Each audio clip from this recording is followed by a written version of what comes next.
এক ব্যক্তি হযরত আবু হুরায়রা রাদিয়াল্লাহু তাআলা আনহুর কাছে এসে গিয়ে বলল যে তাকওয়া কাকে বলে, তাকওয়া কাকে বলে। তারপর হযরত আবু হুরায়রা রাদিয়াল্লাহু তাআলা আনহু ওই ব্যক্তিটাকে বলল যে তুমি কি কোনোদিন কাঁটাওয়ালা রাস্তা দিয়ে চলেছো? তখন ওই ব্যক্তিটা বলল হ্যাঁ চলেছি। তারপর সাহাবা ওই ব্যক্তিটাকে বলল যে তুমি যখন কাঁটাওয়ালা রাস্তায় চলো তো তখন কিরকম ভাবে চলো?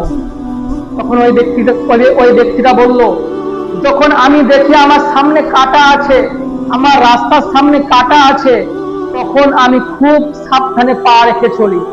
এক পা ফেলি, আরেক পা খুব উঁচু করে সাবধান করে ফেলি যাতে আমার পায়ে কাঁটা না ঢুকে যায়। তারপর হযরত আবু হুরায়রা রাদিয়াল্লাহু তাআলা আনহু বললেন এরই নাম হলো তাকওয়া, এরই নাম হলো তাকওয়া। যখন তুমি দুনিয়ার মধ্যে চলবে, যখন তুমি কোনো কাজ করবে, তখন সমস্ত কাজগুলো তুমি ভেবে চিন্তে করবে যে এই কাজটা করলে আল্লাহ পাক অসন্তুষ্ট হবে না সন্তুষ্ট হবে, এই কাজটা চলবে না চলবে না, জায়েজ না না জায়েজ, হালাল না হারাম, প্রত্যেকটা জিনিস আমাকে ভেবে চিন্তা করতে হবে এবং আল্লাহর ভয় রেখে আমাকে প্রত্যেকটা জিনিস করতে হবে যাতে আল্লাহ পাক আমার এই কাজে নারাজ না হয়ে যায়। তাকওয়ার ফজিলত সম্পর্কে আল্লাহ তাআলা কোরআনুল কারীমের মধ্যে ঘোষণা করেছেন। আল্লাহ রাব্বুল আলামিন বলেন মান ইয়াত্তাকিল্লাহা ইয়াজআল লাহু মাখরাজা ওয়া ইয়ারযুকহু মিন হাইথু লা ইয়াহতাসিব।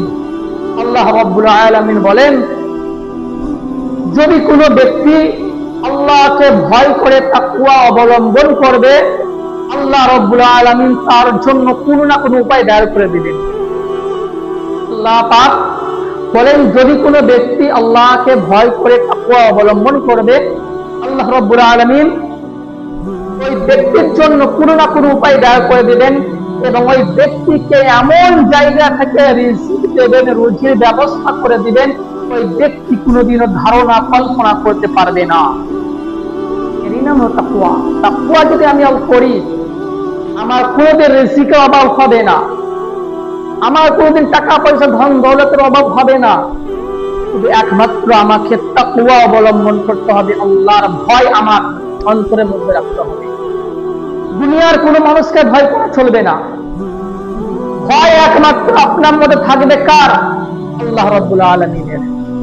দুনিয়ার সমস্ত জাহানকে সৃষ্টি করেনওয়ালা কে? আল্লাহ। সেই আল্লাহর ভয় আমাকে রাখতে হবে যে আল্লাহ জাহান্নাম জান্নাতের মালিক, সমস্ত জাহানের মালিক, সমস্ত কুল কায়নাতের মালিক। এই আল্লাহকে আমাকে আপনাকে ভয় করতে হবে। যদি আমি আল্লাহকে ভয় করি, যদি আমি আল্লাহকে তাকওয়া অবলম্বন করি, যদি আমি তাকওয়া অবলম্বন করি, তাহলে আমি দুনিয়ার কোনো বিপদ আপদেও পড়বো না। আল্লাহ পাক ওই ব্যক্তিকে কোনোদিন বিপদ আপদেও ফেলবে না এবং ওই ব্যক্তির কোনোদিন রিজিকের অভাব হবে না। আল্লাহ রাব্বুল আলামিন আমাদের সকলকে বেশি বেশি করে তাকওয়া অবলম্বন করার তৌফিক দান করুক। আমিন।